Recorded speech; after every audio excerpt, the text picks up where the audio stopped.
Ezequiel capítulo 36, nós vamos ler alguns versículos, versículo 25 em diante, diz assim: então aspergirei água pura sobre vós, e ficareis purificados de todas as vossas imundícias, e de todos os vossos ídolos vos purificarei.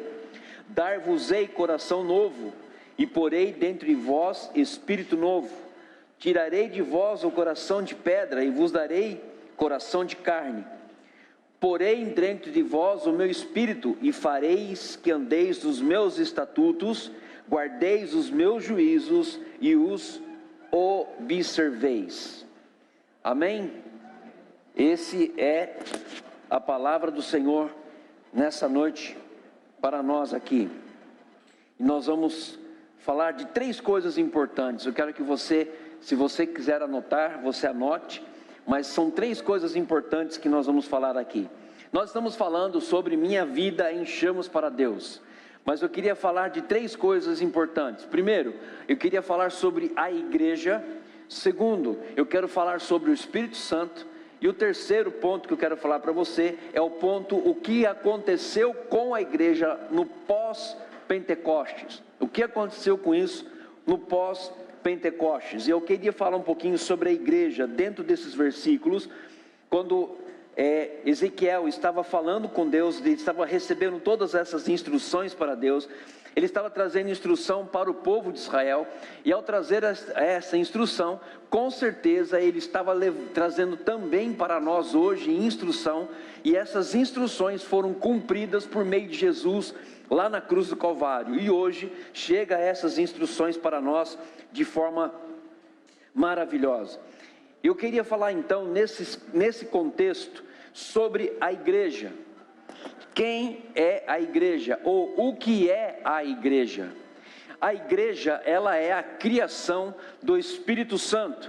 Sem o Espírito Santo não há o quê? Igreja. Não tem como. E é muita coisa interessante, e que muitas vezes nós achamos que a igreja, ela faz tudo, e precisa fazer tudo, e pessoas fazem algo. Na realidade, o que nós precisamos entender é que a igreja, ela é composta de pessoas, olha só, preste atenção, ela é composta de pessoas lavadas e remidas pelo sangue do Cordeiro. Ou seja, a igreja é composta de pessoas que são nascidas de novo. Quem daqui já ouviu falar, olha, você faz parte do hall de membro da igreja? Alguém já falou, já ouviu isso? Já ouviu isso, não é? Mas isso é apenas uma formalidade. Por quê? A igreja, ela é composta de pessoas nascidas de novo, que estão alistadas no livro da vida, que está com Deus. O meu nome e o seu nome foi escrito ali, lá na cruz, nesse livro, por Jesus lá na cruz, quando ele se colocou no meu lugar, naquele momento, e escreveu o meu nome com o sangue dele nesse livro. E no momento em que eu entrego a minha vida para Deus, ou seja, quando a água pura é aspergida sobre mim, eu sou purificado de todas as minhas imundícias e todos os meus pecados, e eu faço parte da igreja de Cristo, a igreja que é formada pelo Espírito Santo.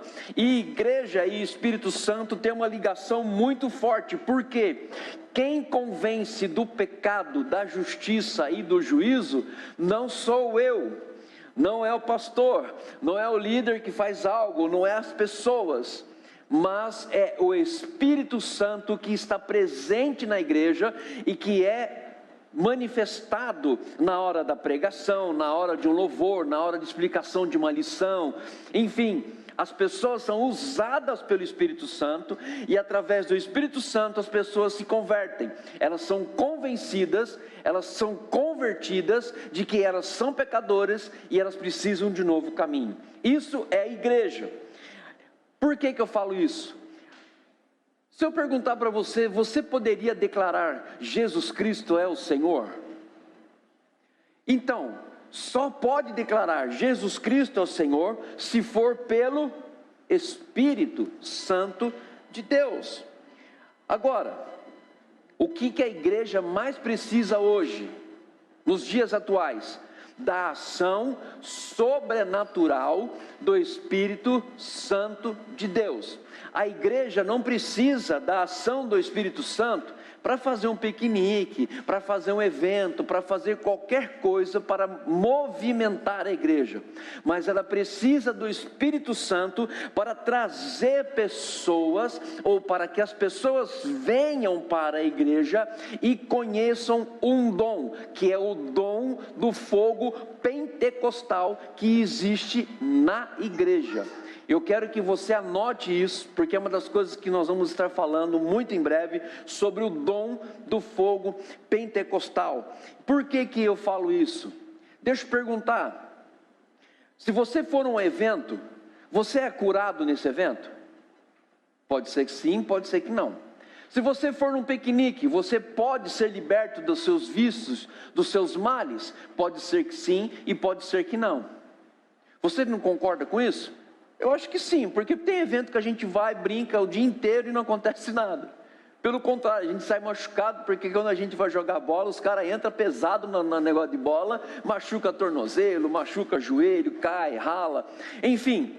Mas olha só que coisa interessante, mas é na igreja que o Espírito Santo se manifesta para curar, libertar, para trazer curas emocionais e físicas, e para declarar que Jesus Cristo, independentemente do que você possa estar vivendo ou convivendo, Ele continuará sendo o Senhor do Senhor, o Rei dos Reis, e Ele vai voltar.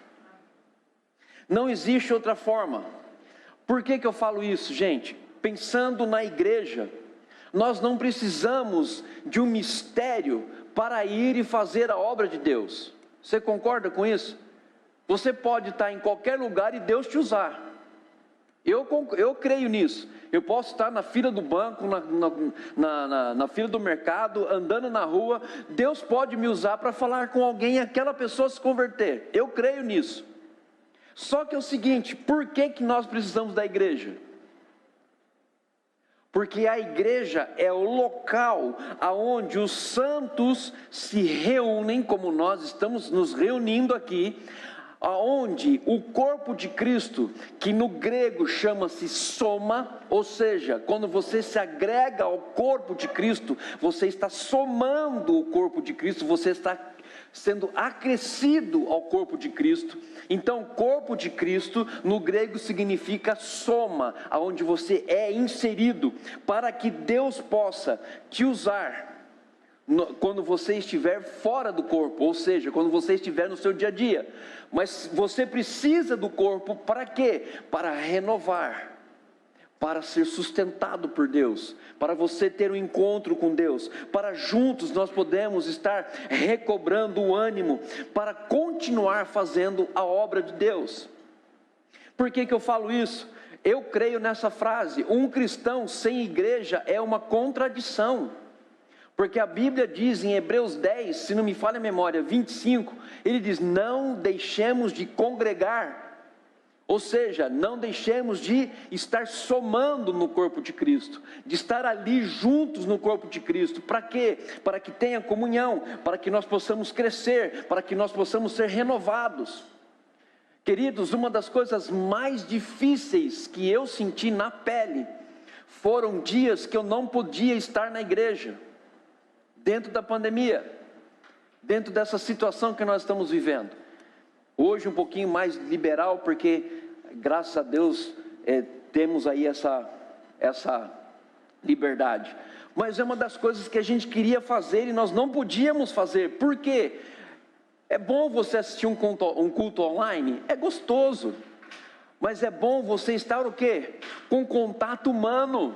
de olhar para o irmão e ver que o irmão está bem, de olhar para o irmão e ver como Deus tem cuidado do irmão, olhar para as pessoas e ver, olha, isso é a igreja, que bom que eu estou vendo você aqui, que bom que você está aqui, Deus tem nos sustentado, Deus tem nos alicerçado, Deus tem nos firmado, isso é a igreja.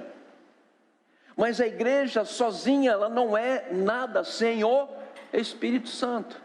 O primeiro é a igreja, o segundo é o Espírito Santo. O Espírito Santo é o agente administrador do Filho glorificado. Grave isso, porque você vai entender daqui a pouquinho o que eu quero dizer para você. Porque o Espírito Santo advoga a nossa causa. O Espírito Santo é o representante da ação de Cristo no mundo. E eu faço parte disso, eu faço parte da igreja que é o corpo de Cristo, que tem a presença do Espírito, que advoga por Cristo, que ele representa a ação de Cristo.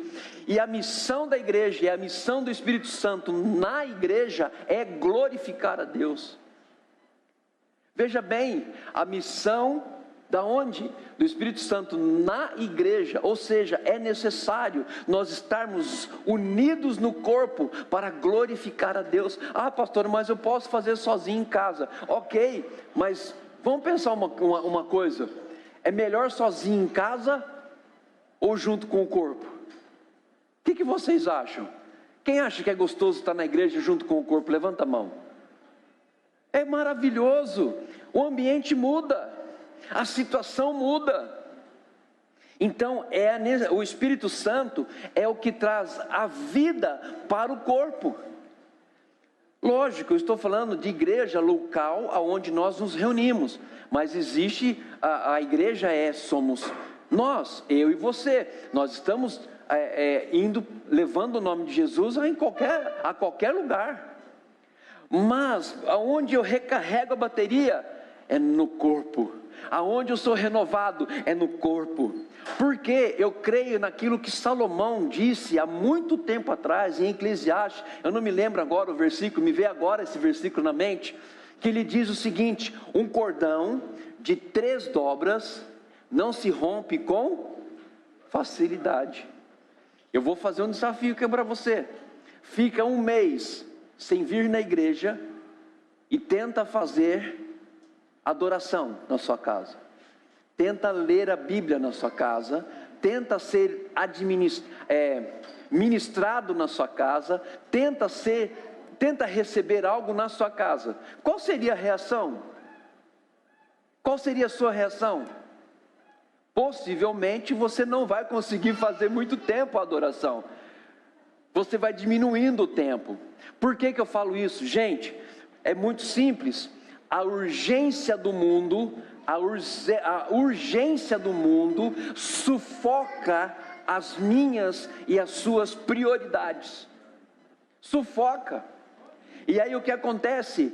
A Bíblia diz que sem lenha o fogo apaga. E você não pode estar fora do braseiro, você tem que estar no braseiro, você tem que estar aqui, você tem que estar junto, você tem que estar aquecido, você tem que vir e você tem que dizer para Satanás: hoje eu vou para a igreja e nada vai me impedir, porque eu vou receber de Deus aquilo que Deus tem para a minha vida. Hoje eu vou na igreja porque eu serei pedra viva. E não simplesmente pessoas que hoje escutam a palavra de Deus, mas amanhã não conseguem viver a palavra de Deus por causa da urgência do mundo. E a urgência do mundo está ficando cada vez mais urgente. Cada vez mais urgente. Cada vez mais urgente. Cada vez mais urgente. É simples. Vou te dar um exemplo aqui. Você entra no seu trabalho, vamos supor, 8 horas. Quando você de repente olha no seu relógio, já são 12:00, está na hora do seu almoço, e você não fez praticamente quase nada. Então nós temos que entender que os tempos estão abreviados.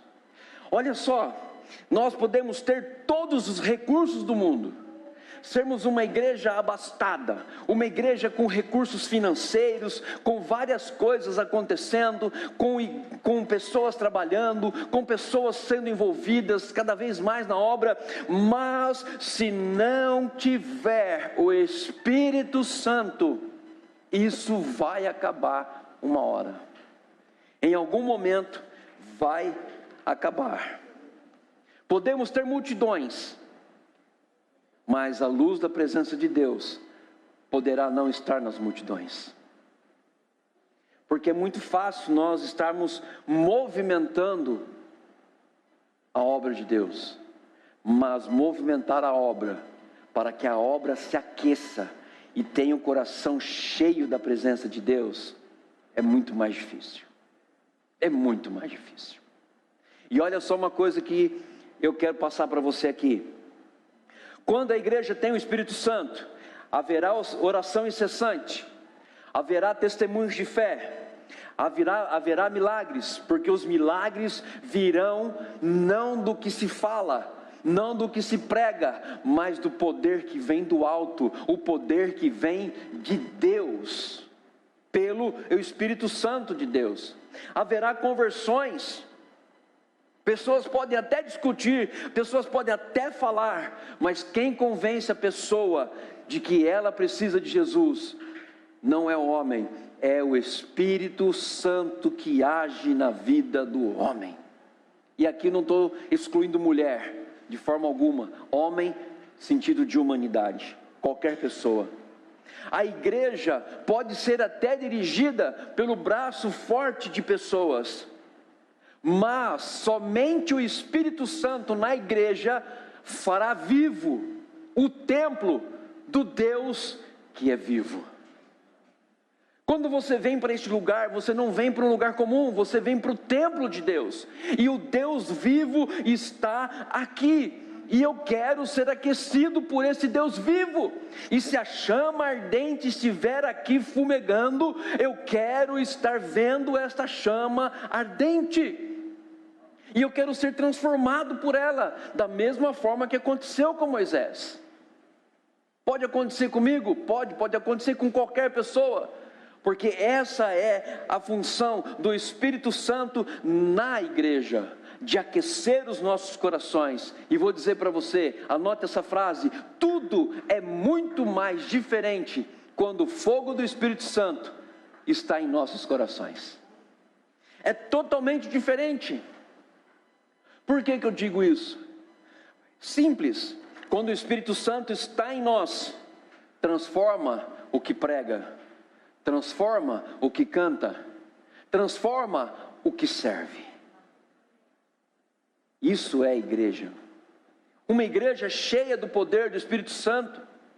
E eu vou dizer para você, como eu disse da sarça ardente, o arbusto pode pegar fogo hoje e você ser transformado por um milagre, por meio deste arbusto, porque a glória do Senhor está aqui neste lugar.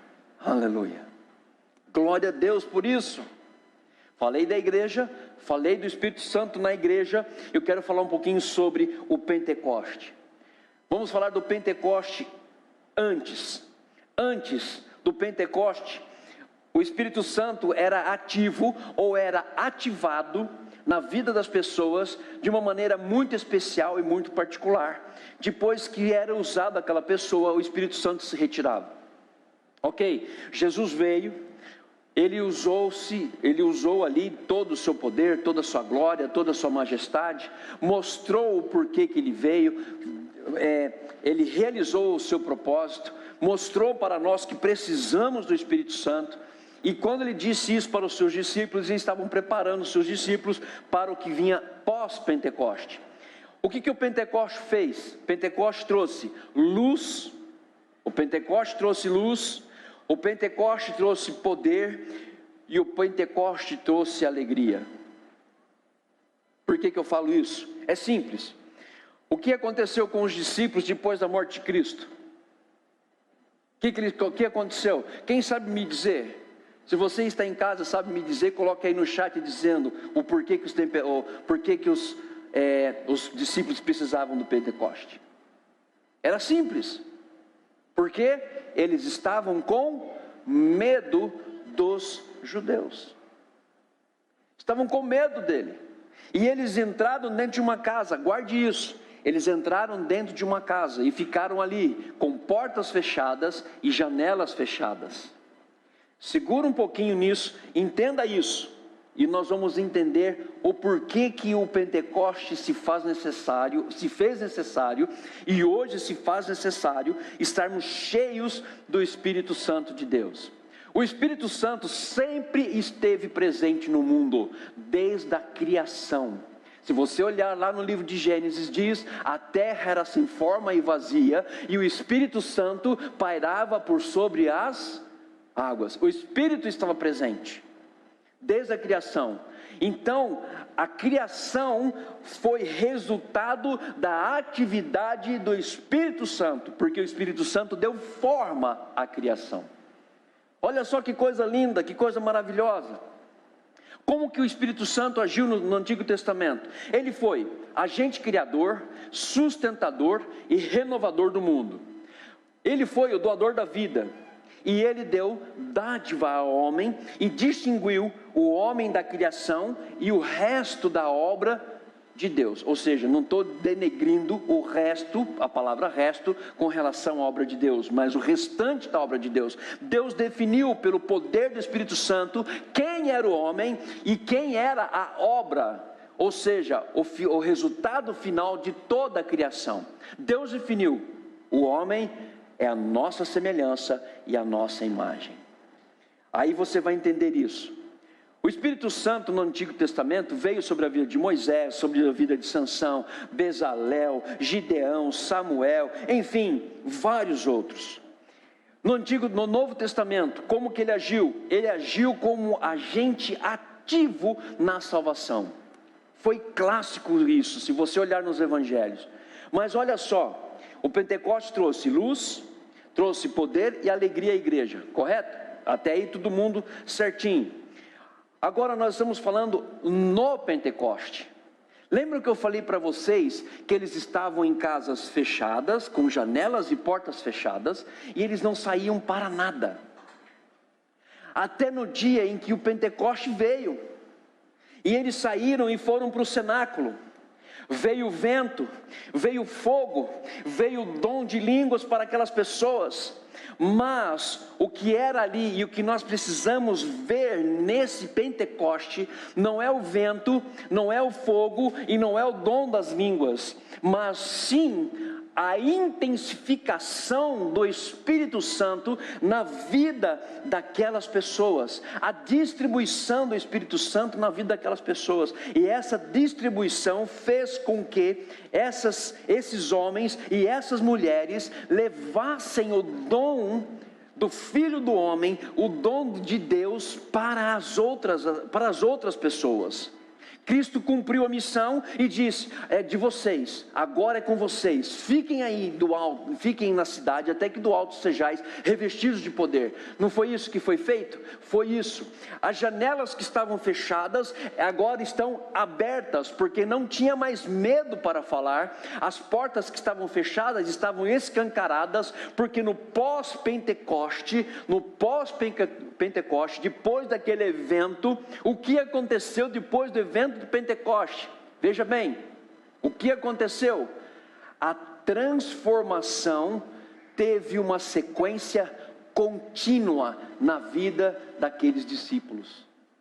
Olha que coisa maravilhosa. Então, peraí, deixa eu entender uma coisa aqui. Quando eu estou então buscando o meu coração em chamas para Deus, isso tem que ser coisa contínua.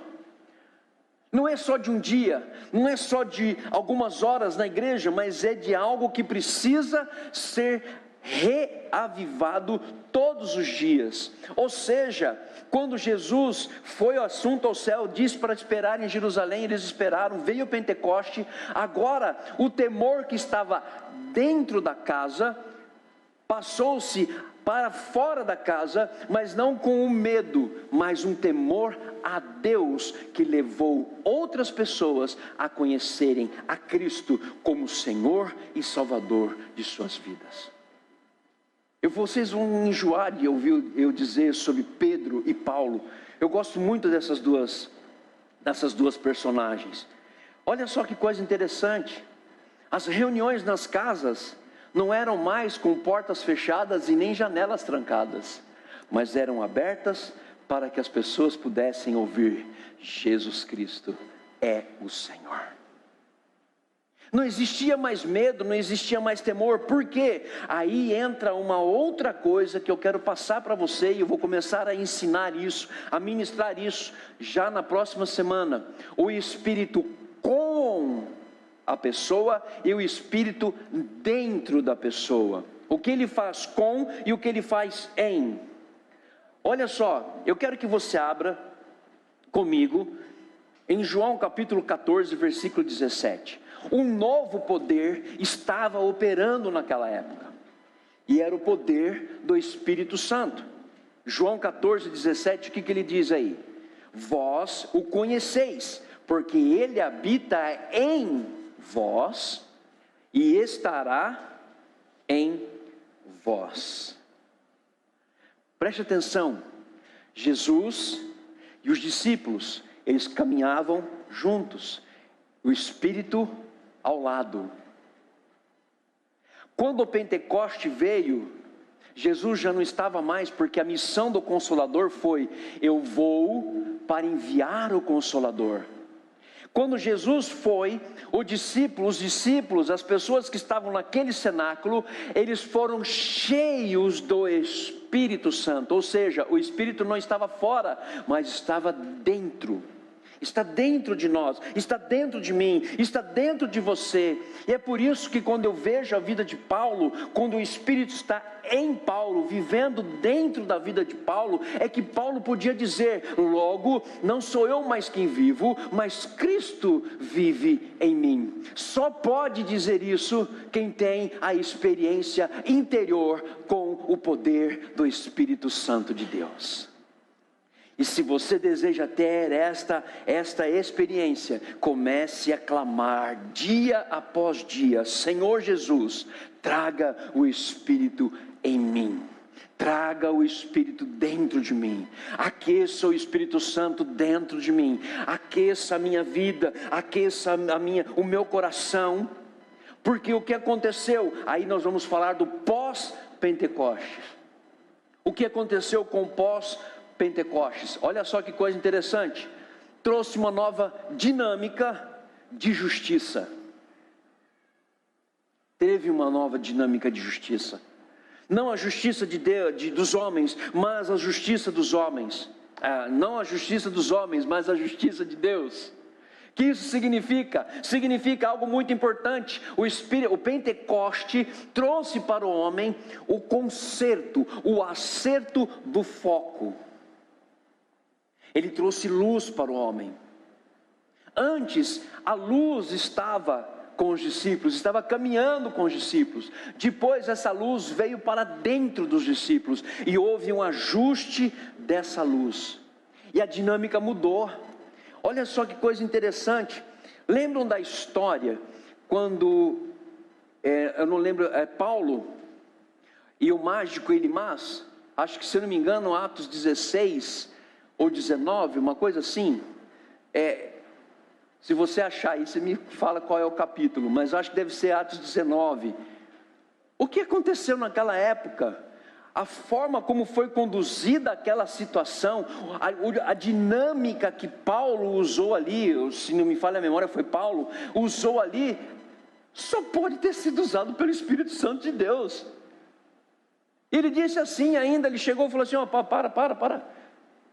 Espírito de engano, isso é espírito de engano, para com isso agora. Ele repreendeu aquilo, aquela jovem foi liberta daquele espírito de engano. Então trouxe luz, trouxe o foco novamente correto para a vida daquelas pessoas. E ao trazer o foco correto, a luz correta para os discípulos, aconteceu uma coisa muito interessante. As trevas começou a ceder o território para os discípulos.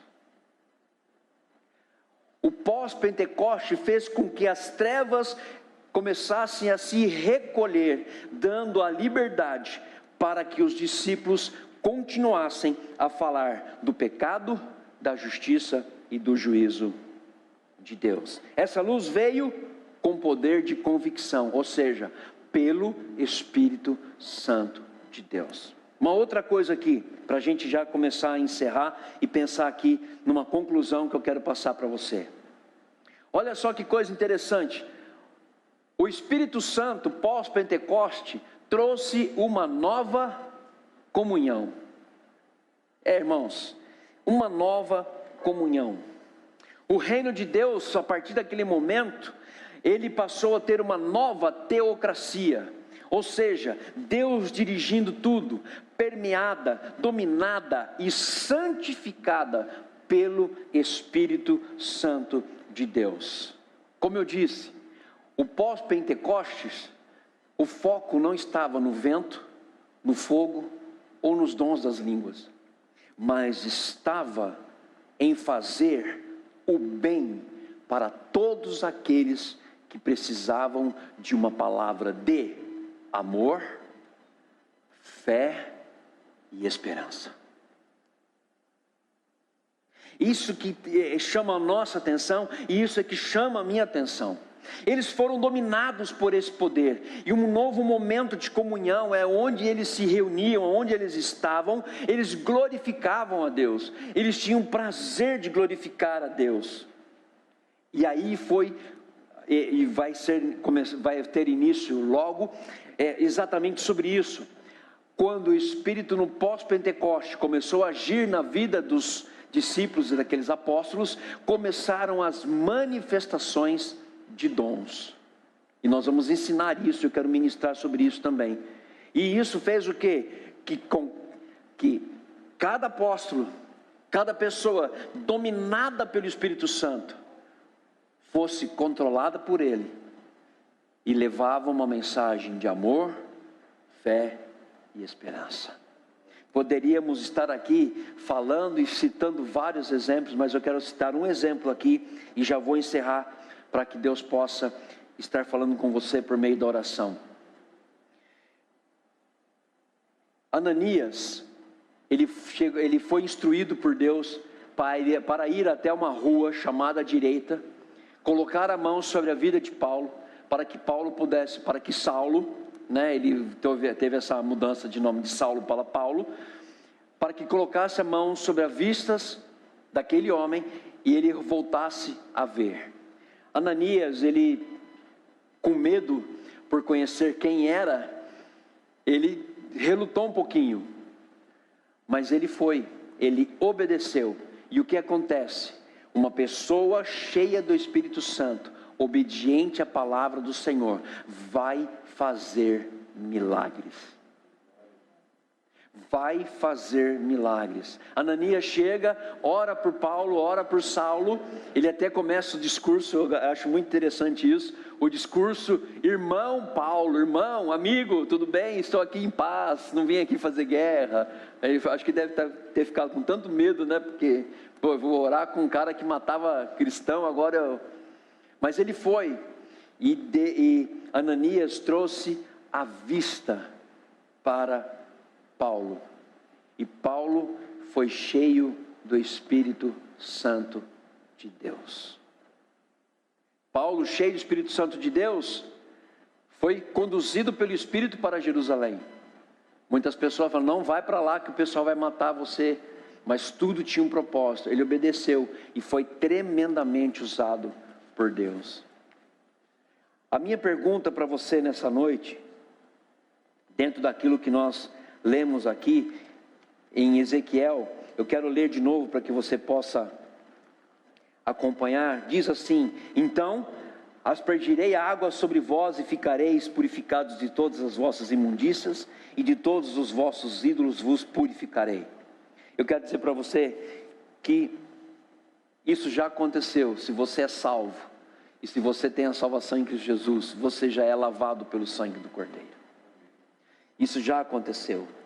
Dar-vos-ei coração novo, e porei dentre vós espírito novo, tirarei de vós o coração de pedra, e vos darei coração de carne. Ou seja, ele vai tirar esse coração insensível, e vai colocar um coração sensível.